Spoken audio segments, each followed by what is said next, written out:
Hello friends, welcome back to the new video. In this video guys, we are going to talk about how to on raise to wake in our Redmi phone. Guys, you want to on your raise to wake, so guys you can on it. And guys, now let's see how to on raise to wake in our Redmi phone. In this video guys, I am going to show you guys how can you on it.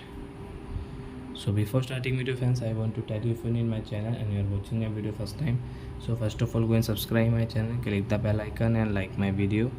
So friends, now let's start the video guys. First of all, come in your phone setting to on your raise to wake.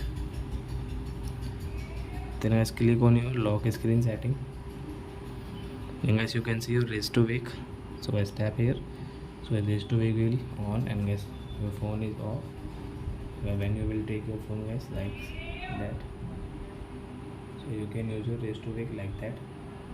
So I hope friends you have understood how to on raise to wake in Redmi phone. So that's it guys, thanks for watching. Now we will meet on next video with new topic.